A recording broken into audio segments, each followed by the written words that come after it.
નમસ્કાર વાલી મિત્રો અને વિદ્યાર્થી ભાઈઓ અને બહેનો, હું ચેતન પટેલ જીનિયર સ્કૂલ વતી આપ સૌને હાર્દિક આવકારું છું. અને આજનો આ વિડીયો બનાવવા પાછળનો હેતુ કે વાલી અને વિદ્યાર્થીમાં જે મૂંઝવણ છે કે કોમર્સ તો રાખીએ પણ કોમર્સ પછી ઓપ્શન કયા મળે. એક બીજો પ્રશ્ન કે ધોરણ 10માં ગણિત વિષયમાં આખા રાજ્યમાં ખૂબ નીચું પરિણામ છે અને એના કારણે વિદ્યાર્થીઓ ચિંતિત છે કે ગણિતમાં ઓછા માર્ક્સ છે તો કોમર્સમાં અમારું ભવિષ્ય કેવું, કારણ કે ત્યાં દાખલા તો આવે છે તો પછી વળી જે 10માં હાલત થઈ એવી 12માં થાય તો આ પ્રશ્નનો જવાબ માટે મારે આ વિડીયો બનાવવાનો વિચાર આવ્યો છે. તો સૌથી પહેલા વિડીયોની શરૂઆત કરીએ કે જે ધોરણ 10 પાસ કરી અને જે એસએસસીની એક્ઝામ તમે પાસ કરી છે તો એવા તમામ વિદ્યાર્થી અને તેના વાલીઓને મારા તરફથી ખૂબ ખૂબ અભિનંદન. અને વિડીયોની શરૂઆત કરીએ તો પહેલો જ મારો પ્રશ્ન છે વાલીને અને વિદ્યાર્થીને કે તમે એસએસસી પાસ કરી એક્ઝામ, રાઈટ? તો મારો પહેલો જ પ્રશ્ન છે કે એસએસસીનું ફૂલ ફોર્મ શું થાય, કે જે ડિગ્રી તમે અચીવ કરી છે એ ડિગ્રીનું ફૂલ ફોર્મ શું થાય? એસએસસી. ગુચાઈ ગયા ને? આ આપણું આજનું ભણતર છે કે જે ડિગ્રી આપણે એચીવ કરેલી છે એ ડિગ્રીનું ફૂલ નામ ખબર નથી અને એ આપણને કોઈ માહિતગાર કરતા પણ નથી. દુઃખ સાથે કહેવું પડે છે કે હવે આ પદ્ધતિમાં આપણે આપણા બાળક પાસેથી શું અપેક્ષા રાખી શકીએ. એસએસસીનું ફૂલ ફોર્મ થાય છે સેકન્ડરી સ્કૂલ સર્ટિફિકેટ. અને આ ફૂલ ફોર્મ જે છે જેને એસએસસી કહેવાય છે ને એ સર્ટિફિકેટ તમે મેળવી ચૂક્યા છો. એટલે પહેલી શરૂઆત હતી કે એસએસસીનું ફૂલ ફોર્મ આપણને ખબર હોવી જોઈએ. હવે બીજી વાત કે કોમર્સની અંદર એવું તો શું છે કે આજે મોટી સિટીઓમાં યા તો જે આઉટ ઓફ ગુજરાત તમે જ્યાં બી જશો ત્યાં કોમર્સની સંખ્યા સૌથી વધારે છે. અને જે ટોપ 10 મેરિટમાં આવતા હોય એ છોકરાઓને પણ એનું કેરિયર ઓપ્શન પૂછવામાં આવે તો એ લોકો કોમર્સને કેમ પસંદ કરે છે. તો આજે થોડી ડિટેલમાં વાત કરવાનું છે આમ વિડીયોના માધ્યમથી. સૌથી પહેલા તો જે કોમર્સમાં એડમિશન લે 11-12 ગુજરાતી મીડિયમ હોય કે ઇંગ્લિશ મીડિયમ, હું આ વિડીયો બંને મીડિયમના વિદ્યાર્થીઓ માટે કમ્બાઇન્ડ બનાવી રહ્યો છું. કારણ કે ઇંગ્લિશ કે હિન્દીમાં વિડીયો બનાવીએ પણ વાલી જે છે એ કદાચ ઇંગ્લિશ મીડિયમમાં ના ભણેલા હોય તો ગુજરાતીમાં વધારે સારું રિલેટ કરી શકે, એટલે આપણે આ વિડીયોને ગુજરાતીમાં જ કન્ટિન્યુ કરીએ છીએ. તો સૌથી પહેલી વાત કે 12 કોમર્સ કમ્પ્લીટ કરે વિદ્યાર્થી, ત્યાર પછી તેની પાસે ઓપ્શન કયા બચે છે. તો એ ઓપ્શનની અંદર આવે છે, હું આજે થોડા ઘણા કોર્સ વિશે વાત કરીશ કારણ કે ઢગલાબંધ કોર્સીસ છે, એમાંથી જે થોડું મારા નોલેજમાં છે એવા થોડા ઘણા કોર્સની હું વાત કરું. સૌથી પહેલું છે 12માં પછી 12 કોમર્સ પછી સૌથી પહેલું છે બીકોમ, બેચલર ઓફ કોમર્સ. આ 3 વર્ષનો ડિગ્રી પ્રોગ્રામ છે અને એ ગુજરાતી અને ઇંગ્લિશ મીડિયમ બંને મીડિયમમાં અવેલેબલ છે. તો કોમર્સનો વિદ્યાર્થી મોટે ભાગે જે ટોટલ 12 કોમર્સમાંથી વિદ્યાર્થીઓ પાસ થાય એમાંથી મોટા ભાગના બીકોમના ઓપ્શનમાં જતા હોય છે. અચ્છા, બીકોમના ઓપ્શનનો બેનિફિટ શું? તો બીકોમ એ 3 વર્ષનું છે તો એની સાથે 2 રિલેટેડ લાઈન છે, એમાં પણ ઘણા વિદ્યાર્થીઓ જતા હોય છે. એમાંનો એક છે અગર તમને મેનેજમેન્ટમાં જ આગળ વધવું છે, તમારો શ્યોર ક્લિયર ગોલ છે કે મારે MBA જ કરવું છે, તો એના માટે વિદ્યાર્થી BBAના ઓપ્શનને સિલેક્ટ કરતા હોય છે. પણ BBAની એક ખાસિયત છે કે એ થ્રુઆઉટ ઇંગ્લિશ જ જાય છે, એમાં ગુજરાતીનો ઓપ્શન આવતો નથી. ત્રીજો ઓપ્શન છે જેને કોમ્પ્યુટર ફિલ્ડમાં જવાનો ઇન્ટરેસ્ટ છે તો એવા વિદ્યાર્થીઓ 12 કોમર્સ પછી BCA જે 3 વર્ષનો જ પ્રોગ્રામ છે એ 3 વર્ષના BCAના કોર્સની અંદર એડમિશન લેતા હોય છે. તો હવે વિદ્યાર્થી માટે 3 ઓપ્શન 12માં પછી મુખ્ય જોવા મળતા હોય છે. એક બીકોમ, એ પણ 3 વર્ષ, BBA bachelor of business administration એ પણ 3 વર્ષ, અને બેચલર ઓફ કોમ્પ્યુટર એપ્લિકેશન જેને BCA કહીએ છીએ એ પણ 3 વર્ષનો પ્રોગ્રામ છે. આ 3 વર્ષ કમ્પ્લીટ પાસ થાય એને આપણે ગ્રેજ્યુએટ અથવા તો સ્નાતક કહીએ છીએ. હવે કોઈ પણ વ્યક્તિ જ્યારે ગ્રેજ્યુએટ થાય તો એની પાસે ઓપ્શનની વણઝાર આવી જાય છે, એટલા બધા ઓપ્શન એની સાથે જીવતા થાય છે. હવે મોટે ભાગે અત્યારે જે ટ્રેન્ડ ચાલે છે એની વાત કરું તો જે 12 કોમર્સ પછી છોકરું ખાસ કરીને બીકોમ કે BBAમાં એડમિશન લેતું હોય એમાં બીકોમમાં વધારે એડમિશન લેતા હોય તો એ છોકરાઓ બીકોમની સાથે પેરેલલ એ લોકો CA અથવા CS અથવા CMA જેને આપણે જૂનો કોર્સમાં ICWA તરીકે ઓળખતા હતા એ કોર્સ આ 3 સમકક્ષ કોર્સ છે, એમાં એડમિશન લઈ લેતા હોય છે. હવે સીએ ની હું વાત કરું, સીએ, સીએસ, આઈસીડબ્લ્યુ લગભગ પેરેલલ છે, પણ હું સીએ નું ઉદાહરણ આપું કે કોઈ વિદ્યાર્થીને સીએ કરવું છે તો 12મા પછી સીએ કઈ રીતે થશે? તો આમ તો 12મા પહેલા પણ રજીસ્ટ્રેશન કરવું હોય તો સીએ ના ઇન્સ્ટિટ્યૂટમાં રજીસ્ટ્રેશન તો થઈ જાય છે, પણ તમને એ બુક્સ આપશે અને બુક્સની અંદર જે એનું જે પહેલો ફાઉન્ડેશન કોર્સ જે છે એ એવો છે કે એમાં તમને ફર્સ્ટ યર સુધીનું પૂછતા હોય છે. તો FY BCom સુધીનું પૂછતા હોય તો તમે અત્યારથી રજીસ્ટ્રેશન કરવાનો મારી દ્રષ્ટિએ કોઈ મતલબ નથી રહેતો. તો અગર રજીસ્ટ્રેશન કરાવવું હોય તો 12 કોમર્સ કમ્પ્લીટ થઈ જાય અને વિદ્યાર્થી FY BComમાં કે BBAમાં એડમિશન લઈ લે અને પછી એની સીએના ઇન્સ્ટિટ્યૂટમાં રજીસ્ટ્રેશન કરાવે અને તૈયારી કરે તો એ વધારે બેનિફિટ વાળું રહેશે અને એમાં સીએમાં સક્સેસ થવાનો જે રસ્તો છે ઘણો ઇઝી બની જાય છે. તો આપણા મોટાભાગના ઘણા વિદ્યાર્થીઓ, આપણે અત્યાર સુધીમાં હું 20 વર્ષનું મારું કેરિયર, આ 21મું વર્ષ છે, એમાં ઘણા વિદ્યાર્થીઓ આ ઓપ્શનનો ઉપયોગ કરીને સીએ થઈ ગયેલા છે. અને એવા લાઈવ મળવું હોય તો હું અહીં આપણે લાઈવ પણ એને મળી શકું છું.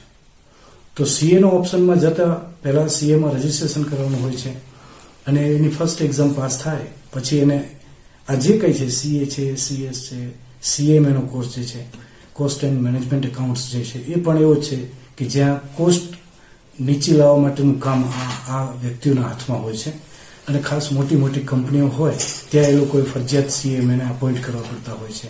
એ જ રીતના કંપનીના મેનેજમેન્ટ માટે સીએસ, કંપની સેક્રેટરી, એની પણ નિમણૂક કરવી પડતી હોય છે કાયદેસર અને એ લોકો આખી કંપનીનું રિયલ મેનેજમેન્ટ એ કરતા હોય છે. તો સીએને તો તમે જાણો છો, સીએ એ કંપનીના કે કોઈ પણ ફર્મ પેઢી છે એના લખાયેલા હિસાબોનું ઓડિટ કરવાનું કામ કરતા હોય છે. તો સીએની કામગીરી ખ્યાલ આવી ગયું. હવે સીએ, સીએસ, આઈસીડબ્લ્યુ કે જે કંઈ કોર્સિસ છે એના માટે આર્ટિકલશીપનો એક જોગવાઈ પણ છે કે તમે ચાલુ ભણતર હોય ત્યારે કે 2 વર્ષ કે 2.5 વર્ષની કોઈ ચાલુ પ્રેક્ટિસ કરતા વ્યક્તિઓની ત્યાં આર્ટિકલશીપ કરવાની આવતી હોય છે અને આર્ટિકલશીપ કમ્પ્લીટ થાય પછી જ તમને ફાઇનલની એક્ઝામ માટે ક્વોલિફાય કરવામાં આવતા હોય છે. તો અગર તમારે સીએ કરવું છે તો 12મા પછી 5 થી 6 વર્ષ એ સીએના કોર્સમાં ભણવાની તૈયારી સાથે આપણે આગળ વધવું જોઈએ. એના પછીના ઓપ્શનમાં જઈએ તો ઘણા MBA કરવાનું વિચારતા. તો MBA માટે ગ્રેજ્યુએશન તમારું BCom જ્યારે 3rd યર ચાલતું હોય ત્યારે જ MBAની એન્ટ્રન્સ એક્ઝામો લેવાતી હોય છે અલગ અલગ, જેમ કે GSET છે, MET છે, આવી અલગ જે MBA કોલેજોના જૂથ છે એ લોકો પોતાની પ્રવેશ પરીક્ષા લેતા હોય છે અને આ પરીક્ષામાં પરફોર્મન્સ રેન્કના આધારે સારા રેન્કવાળા જે હોય એમને સારી કોલેજોમાં એ લોકો એલોટ કરી અને એને એડમિશન આપતા હોય છે. તો સારી કોલેજમાં, કારણ કે MBA વસ્તુ એવી છે કે તમે ક્યાંથી MBA કર્યું ને બહુ મેટર કરે છે. તમે કઈ ઇન્સ્ટિટ્યૂટના MBA ગ્રેજ્યુએટ છો કે માસ્ટર કોર્સ કરેલો છે એ બહુ જ ઇફેક્ટ કરતું હોય છે બજારમાં. અને તમને એક સારો રસ્તો બતાવો, MBAમાં સુપર MBA કોને કહેવાય છે? તો ગ્રેજ્યુએશન BCom કમ્પ્લીટ કર્યા પછી કેટની એક્ઝામ લેવાય છે જે IIM દ્વારા લેવાતી હોય છે, કોમન એન્ટ્રન્સ ટેસ્ટ. આ કેટની એક્ઝામ અગર વિદ્યાર્થી પાસ કરી દે છે અને એમાં સારા રેન્ક સાથે આગળ વધે છે તો એને જે IIM અલગ ઇન્ડિયાની અંદર જેટલી IIMs આવેલી છે એની અંદર MBA માટે એડમિશન મળતું હોય છે. અને IIMના MBA માટે એવું કહેવાય છે કે જ્યારે એનું સ્ટડી ચાલતું હોય ત્યારથી કંપનીઓ એને હાયર કરે છે, એને બુક કરી દે છે કે તું મારી કંપનીમાં કામ કરજે, તને આટલો સેલરી આપીશું, ઓફર એડવાન્સ આપતી હોય છે, એટલી એની વેલ્યુ છે. તો મારે દરેક વિદ્યાર્થીઓને કહેવાનું છે કે આપણે જીવનમાં ભણવું છે તો આવું કંઈક સારું ભણવાનું ગોલ સાથે આગળ વધશું. તો IIMમાંથી MBA કરવાનું ધ્યેય બનાવીને આગળ વધીએ તો એ પણ એક ખૂબ સારો ઓપ્શન છે. એનાથી આગળ કોમ્પિટિટિવ એક્ઝામની વાત કરીએ તો સ્પર્ધાત્મક પરીક્ષા તો હું જે વાત કરું છું એ તો કોઈ પણ માટે ઓપન છે. એમાં તો ગ્રેજ્યુએટ જોઈએ છે. ગ્રેજ્યુએટમાં આર્ટ્સ ગ્રેજ્યુએટ હોય તોય ચાલે, સાયન્સના ગ્રેજ્યુએટ હોય, કોઈ પણ એન્જિનિયરિંગના ગ્રેજ્યુએટ હોય, તો કોઈ પણ ગ્રેજ્યુએટ માટે ઓપ્શન ઓપન છે. પણ કોમર્સવાળા પણ એમાં વેલિડ છે, એટલે હું કોમર્સની વાત કરું છું.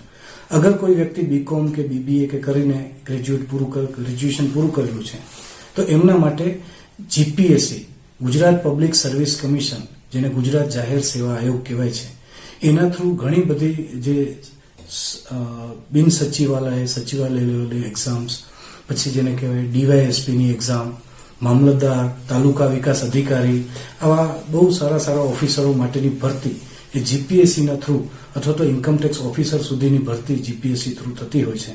તો આ એક્ઝામ જો અગર છોકરો ગ્રેજ્યુએટ હોય તો જ એ એપિયર થઈ શકે છે, એ એક્ઝામ આપી શકે છે. તો તો આપણે જો ગ્રેજ્યુએશન બીકોમ કમ્પ્લીટ કરેલું હશે તો આ એક્ઝામ આપણે આપી શકીએ છીએ અને ભવિષ્ય આવા ક્લાસ 1-2 ઓફિસર બનવા માટેના રસ્તા પર આપણે આગળ વધી શકીએ છીએ. એનાથી આગળ વધીએ તો યુપીએસસી, જે યુનિયન પબ્લિક સર્વિસ કમિશન, જેને કહેવાય નેશનલ લેવલની એક્ઝામ, અને એનામાં મોટે ભાગે સિવિલ સર્વિસીસ એક્ઝામ્સ કહીએ છીએ. બધા જાણતા જ હશો, આઈપીએસ, આઈએએસ, આઈઆરએસ, આવી ઘણી બધી ફેકલ્ટીઓ છે કે જેમાં આપણને આ એક્ઝામ કમ્પ્લીટ કરવાથી આપણને ડાયરેક્ટ ભરતીમાં આપણે ઓફિસર તરીકે અપોઇન્ટમેન્ટ મળે છે. હવે એક આઈએએસની લાઈફ કેવી હોય, એક આઈપીએસની જિંદગી કેવી હોય, તમે જોઈ શકો છો. આપણી આજુબાજુ આ અધિકારીઓ છે જ, અને એનું જીવન ધોરણને જો એક લાલ લાઇટવાળી ગાડીમાં ફરતા આપણે જોયેલા છે, તો કેમ આપણે ના ફરી શકીએ? અગર ધ્યેય હોય અને સાચું માર્ગદર્શન હોય તો તમે ત્યાં પહોંચી જ શકો છો, ડેફિનેટલી પહોંચી શકો છો. તો આપણા ઘણા વિદ્યાર્થીઓ છે કે જે આ એક્ઝામના રસ્તે આગળ વધ્યા અને આજે સારી પોસ્ટ ઉપર છે, અને આપણે એને ડાયરેક્ટ રૂબરૂ મળવું તો મળી શકાય એવું ઓપ્શન આપણે જીવતું છે. તો જીપીએસસી શું છે એ ખ્યાલ આવી ગયો. યુપીએસસી છે એ જે કેન્દ્રીય લેવલની ભરતી છે. એના સિવાય ઇન્સ્યોરન્સ સેક્ટર એક મોટું સેક્ટર છે. આજે ખરેખર વિદ્યાર્થી ઇન્સ્યોરન્સ સેક્ટરને જો ટાર્ગેટ કરે તો ઇન્સ્યોરન્સની અંદર લાઈફ ઇન્સ્યોરન્સ અને જનરલ ઇન્સ્યોરન્સ મુખ્ય બે ફેકલ્ટી હોય. એની અંદર એડવાઇઝર તો આપણે હોય જ છે, પણ એડવાઇઝરની સાથે સાથે ઓફિસર લેવલ, જેને કહેવાય ડીઓ, ડેવલપમેન્ટ ઓફિસર, આ બધી જાહેરાતો પડતી હોય છે, અને એમાં ગ્રેજ્યુએટ કોઈ પણ વ્યક્તિ એક્ઝામ આપી શકતો હોય છે. તો એ ઇન્સ્યોરન્સ સેક્ટરમાં ડેવલપમેન્ટ ઓફિસરની પોસ્ટ ખૂબ પાવરફુલ પોસ્ટ કહેવાય છે, ડીઓ કહીએ છીએ આપણે. તો એ ડીઓની પોસ્ટ માટે પણ આપણે એક્ઝામ આપીને એ પણ આપણે સ્થાન મેળવી શકીએ છીએ.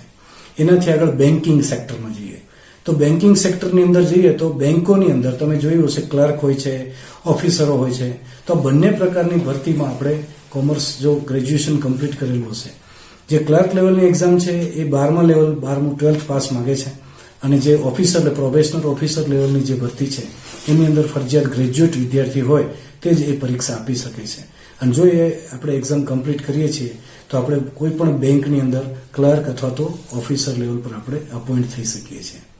એનાથી આગળ પોસ્ટ વિભાગ. હવે પોસ્ટ ઓફિસ બહુ મોટું ડિપાર્ટમેન્ટ છે અને સેન્ટ્રલ ગવર્મેન્ટ લાગે છે. તો પોસ્ટ ઓફિસની અંદર પણ આપણે ઘણી બધી પોસ્ટ અલગ અલગ છે, જેની અંદર આપણે ગ્રેજ્યુએશન જો કમ્પ્લીટ કરેલું હોય તો એક્ઝામ પાસ કરી અને આપણે પોસ્ટની અંદર પણ આપણે પોતાનું નોકરી મેળવી શકીએ છીએ. એનાથી આગળ ટેલિફોન ડિપાર્ટમેન્ટ. ટેલિફોન હવે ધીમે ધીમે ટેલિફોનનો ઉપયોગ પણ વધ્યો છે, અને ડિપાર્ટમેન્ટ જોઈએ તો આજે BSNLથી લઈને આવા કેટલા બધા પ્રાઇવેટ સેક્ટરમાં પણ ટેલિફોન ડિપાર્ટમેન્ટ ડેવલપ થયા છે. તો એ ટેલિફોન ડિપાર્ટમેન્ટની અંદર પણ ઓફિસરોની જે કંઈ ભરતી હોય ક્લેરિકલ હાથે, એમાં પણ આપણે ચાન્સ જનરેટ થાય છે. તો આપણે એ રેગ્યુલર જાહેરાત જોતા રહેવું પડે તો આપણે એમાં પણ અપોઇન્ટમેન્ટ થઈ શકીએ છીએ. પછી સૌથી મોટું સેક્ટર કહી શકાય રેલવે.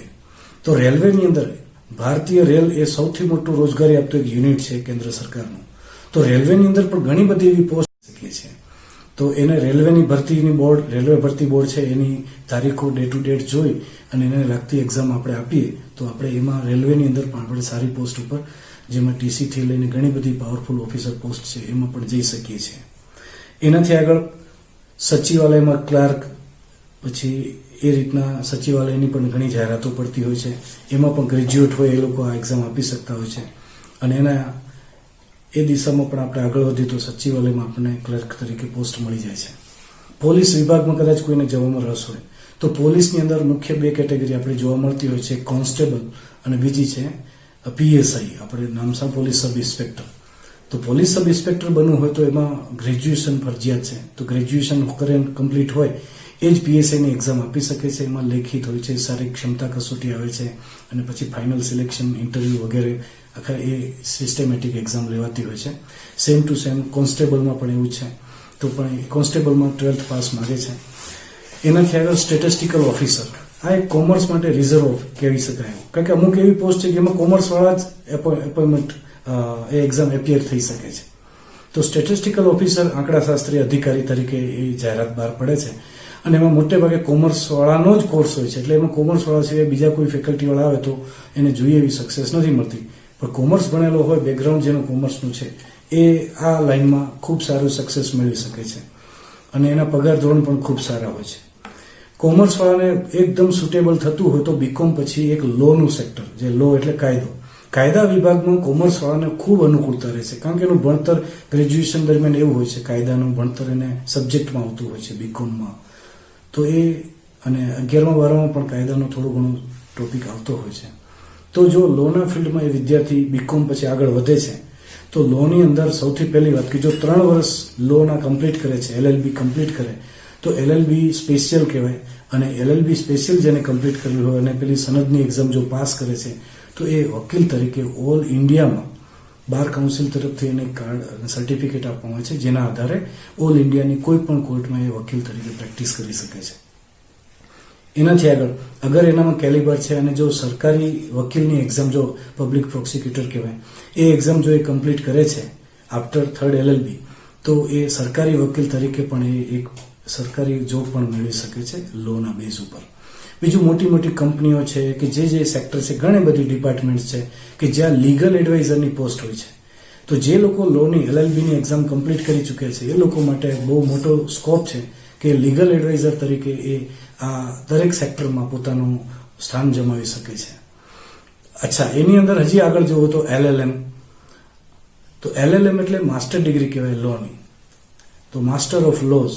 જો LLMમાં 55% ઉપર લાવી દે છે તો એ વ્યક્તિ LLB કોલેજમાં જ વિઝિટિંગ લેક્ચરર અથવા તો ફૂલ ટાઈમ લેક્ચરર તરીકે અપોઇન્ટ થઈ શકે છે.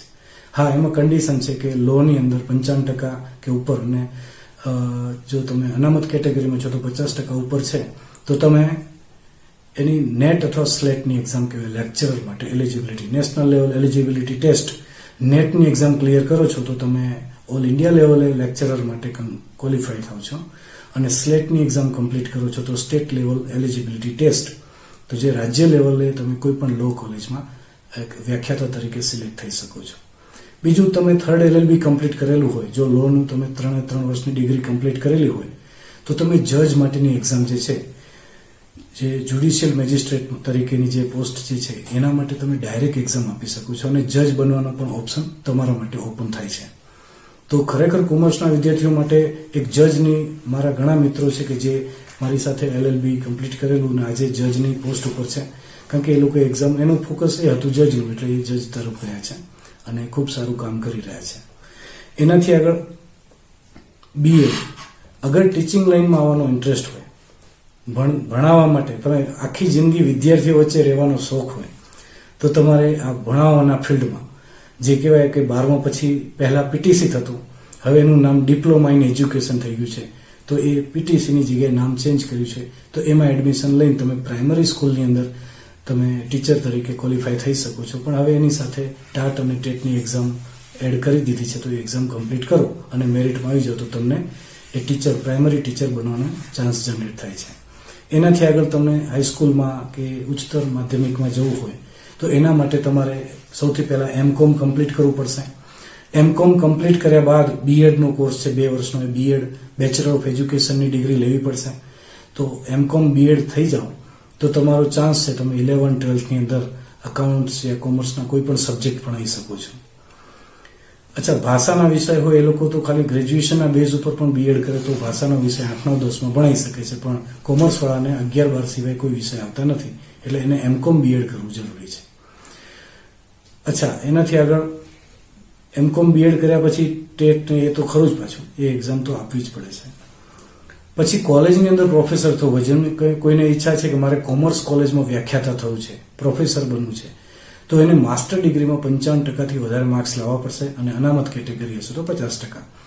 તો એ 55%થી વધારે માસ્ટર ડિગ્રીમાં હશે, અને એ જો એક્ઝામ નેટ અથવા સ્લેટ, જે નેશનલ લેવલની ટેસ્ટ અથવા સ્ટેટ લેવલ એલિજિબિલિટી ટેસ્ટ જો કમ્પ્લીટ કરશે, એ ક્લિયર કરે છે એક્ઝામ, તો એને પ્રોફેસર તરીકે એને સારામાં સારા પે સ્કેલ સાથે આજે અહીંયા ગુજરાતમાં જ ઘર બેઠા નોકરીઓ મળી જતી હોય છે. તો અગર ટીચિંગ લાઇનમાં રહેશો તો આ ઓપ્શન બેસ્ટ છે. અને ઘણા મિત્રોને ડૉક્ટરની ડિગ્રી લગાવવાનો શોખ હોય તો કોમર્સવાળા પણ ડૉક્ટર બની શકે છે. નવાઈ લાગે છે ને? કઈ રીતે એ તમને કહું. માસ્ટર ડિગ્રી કમ્પ્લીટ કરે અને પછી જો એ PhDની એન્ટ્રન્સ એક્ઝામ પાસ કરે તો આજે PhD તરીકે એને એલિજિબલ બની જાય, તો એ 2 થી 3 વર્ષ યા 4 વર્ષ તમે કઈ રીતે PhD કરો છો, કેવું તમે રિસર્ચ કરો છો, એના બેઝ ઉપર તમારું જો સંશોધન છે એ રીડરને અનુકૂળ લાગશે અને તમારા ઇન્ટરવ્યૂમાં તમે સક્સેસ જશો તો તમને PhDની ડિગ્રી આપવામાં આવે છે. અને પીએચડીની ડિગ્રીનું ગુજરાતી નામ સાંભળશો તો નવે લાગશે, વિદ્યા વાચસ્પતિની ડિગ્રી કહેવાય. તો પીએચડીની ડિગ્રી મળે તો તમે તમારા નામની આગળ ડૉક્ટર લગાવી શકો છો. આપણે ઘણા બધા લોકોના આગળ ડૉક્ટર લાગેલું જોયું હશે કે ડૉક્ટર મનમોહન સિંહ. હવે ડૉક્ટર મનમોહન સિંહ એટલે એ મનમોહન સિંહ કોઈ દવાખાનાવાળા ડૉક્ટર નથી, પણ એને આ રીતના પીએચડીની ડિગ્રી કોઈ વિષય પર સંશોધન કર્યું છે અને એના આધારે ડૉક્ટરની ડિગ્રી મળી છે. તો આવું કોમર્સવાળા વ્યક્તિ પણ ડૉક્ટરેટ ડિગ્રી મેળવી શકે છે. અને એનાથી આગળ સૌથી સારી વાત કરું કે આજે કોમર્સ ગ્રેજ્યુએટ છોકરું હોય કે છોકરી હોય, એ બીકોમની સાથે ટેલીનું કોર્સ કરી લે, કોઈ કમ્પ્યુટર ટેલી, એકાઉન્ટ ટેલીનો કોર્સ કહેવાય છે, અને નવા વર્ઝનનું શીખવું જોઈએ. એટલે અત્યારથી નહીં શીખતા, પણ જ્યારે તમને એમ લાગે કામે ચડવું છે, એ પહેલાં જો ટેલીનો કોર્સ કરેલો હશે તો આજે બજારમાં હિસાબો રાખવા માટે એકાઉન્ટન્ટોની જરૂરિયાત હંમેશા રહેવાની જ છે અને ભવિષ્યમાં પણ રહેશે. તો ટેલીનો કોર્સ કરીને જો એ માર્કેટમાં ફરશે તો એને આજે ઇઝી વેમાં તમે મોડાસા લેવલે પણ આજે સારામાં સારી નોકરી મળી શકે છે, એને નોકરી મળી જ જાય. કારણ કે આજે ઇન્કમ ટેક્સ, સેલ ટેક્સની પ્રેક્ટિસ કરતા હોય, જીએસટીનું કામ કરતા હોય એવા ઘણા બધા મિત્રો છે કે જેને એક હેલ્પર તરીકે શરૂઆતમાં આવા છોકરાઓની જરૂર હોય છે. અને જો એ વ્યક્તિમાં કેલિબર હોય તો પોતાની રીતે જ એ પ્રેક્ટિસ કરતાં કરતાં જોડે જોડે ડિગ્રી લેતા લેતા એ પણ પોતાની ખુદની પ્રેક્ટિસ કરી શકે છે અને ભવિષ્ય ખૂબ સારા